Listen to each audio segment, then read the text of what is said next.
itbari.com এর পক্ষ থেকে আমি Mohammad Abdul Kader search engine optimization Bangla video tutorial আজকের পর্বে আপনাদের সবাইকে স্বাগত জানাচ্ছি।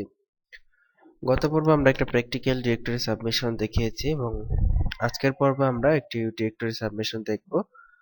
তবে গত পর্বে আমরা যেটা দেখাইনি সেটা হচ্ছে রিসিপ্রোকাল লিংকের ব্যবস্থাটা। তো নতুন অবস্থায় অনেকেরই প্রবলেম হতে পারে রিসিপ্রোকাল লিংক কিভাবে দিবেন সেটা নিয়ে। তো সেটা দেখানোর জন্যই মূলত আজকের পর্বটা।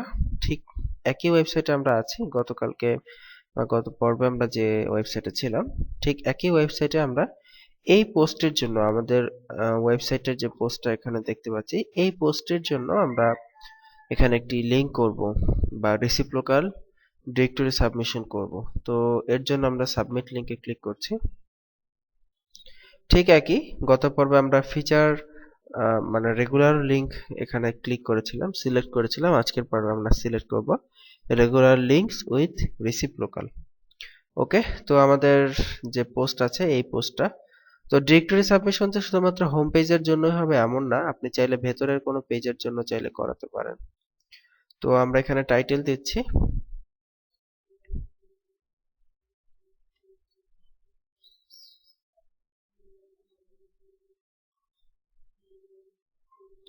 আমাদের ইউআরএলটা দিয়ে দিলাম।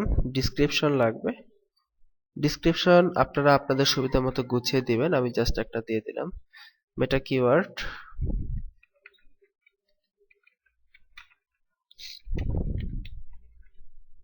দুটো কিওয়ার্ড দিলাম। মেটা ডিসক্রিপশন কি লাগবে সেটা দিয়ে দিলাম।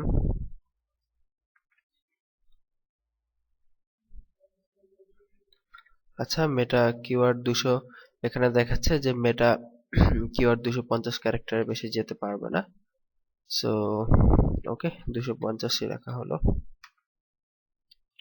আমাদের নাম উইকোডার সিলেক্ট করলাম। Email itbari@gmail.com। ক্যাটাগরি এখান থেকে আমরা আমাদের সুবিধা মতো আমাদের ওয়েবসাইটের সাথে মিল আছে এমন একটা ক্যাটাগরি এখানে সিলেক্ট করব। কম্পিউটার সায়েন্স সিলেক্ট করে দিতে পারি, অথবা computer and technology, weblogs. Reciprocal links, এখন রিসিপ্রোকাল লিংকের ক্ষেত্রে এখানে খেয়াল করুন যে ওরা এখানে একটি কোড দিয়ে দিয়েছে, এই কোডটা আমাদের ওয়েবসাইটে রাখতে হবে। ঠিক আছে, তো আপনারা আমাদের যারা অন পেজ অপটিমাইজেশনে কন্টেন্ট মডিফিকেশন দেখেছেন তখন ওইখানে আমরা দেখেছি কিভাবে লিংক করতে হয়, কিভাবে কন্টেন্ট কপি পেস্ট করতে হয়, মানে কন্টেন্ট কপি পেস্ট করে বসাতে হয়, এডিট করতে হয়, হেডিং বানাতে হয়, সবই আমাদের জানা আছে। সো এটা জাস্ট কপি করে আমাদের এই পোস্টটা ওয়ার্ডপ্রেস সিএমএস দিয়ে করা, এটা বা ব্লগার বা ওয়ার্ডপ্রেস যেটাই হোক না কেন, দুটোই আমরা আগে দেখিয়েছি। এটা এডিট করা অবস্থায় আপনারা জানেন যে ব্লগার অথবা ওয়ার্ডপ্রেস দুটোতেই পোস্ট লেখার সময় বা এডিট করার সময় দুটো অপশন পাওয়া যায়, একটি হচ্ছে ভিজুয়াল অপশন, একটি হচ্ছে এইচটিএমএল বা টেক্সট অপশন। তো যেহেতু এটি হচ্ছে একটা এইচটিএমএল কোড, সো এই ক্ষেত্রে আমাদের টেক্সট অপশনটাকে এখান থেকে সিলেক্ট করতে হবে কন্টেন্ট এডিট করার সময়, এবং আপনি সবার শেষে গিয়ে তাদের লিঙ্কটা জাস্ট কপি পেস্ট করে বসিয়ে দিবেন এবং আপডেটে ক্লিক করবেন। আপডেটে ক্লিক করে আমাদের পোস্টটা যদি আমরা রিফ্রেশ করি তারপর দেখি যে আসলে আমাদের কি চেঞ্জ হলো। দেখুন এখানে একটি লিঙ্ক চলে এসেছে, তাদের যে ওয়েবসাইট, তাদের ওয়েবসাইটের লিঙ্ক। তো এই লিঙ্কটা দেওয়ার পরে আপনাকে আপনার যে পোস্টের লিঙ্ক সেটাকে কপি করতে হবে, কপি করে ওপরে এই বক্সটাতে জাস্ট পেস্ট করে দিতে হবে। দ্যাট মিন্স এটা হচ্ছে শেয়ার, মানে গিভ অ্যান্ড টেক।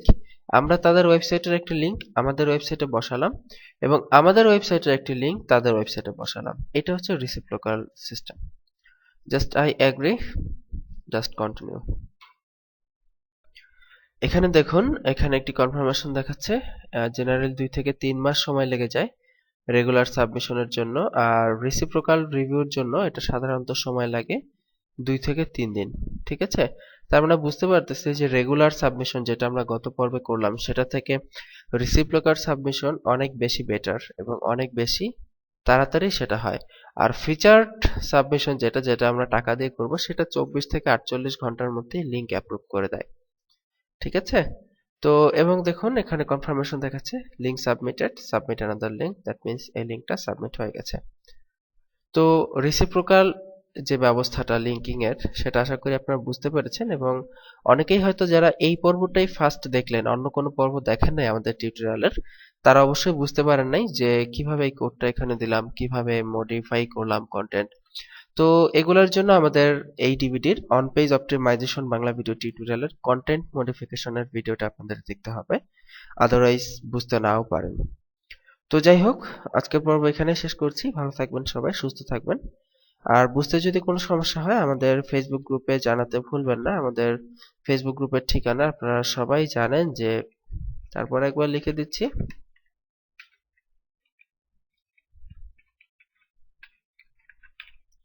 facebook.com/groups/itbari। আপনারা দেখতে পাচ্ছেন, এই গ্রুপে গিয়ে জয়েন করবেন, অবশ্যই এই গ্রুপে জয়েন করবেন, কারণ আপনারা জানেন এটা হচ্ছে আমাদের নিজস্ব এসইও হেল্পলাইন বিডি গ্রুপ। এখানে জয়েন করে নেবেন এবং আমাদের আপনাদের সমস্যার কথা জানাবেন।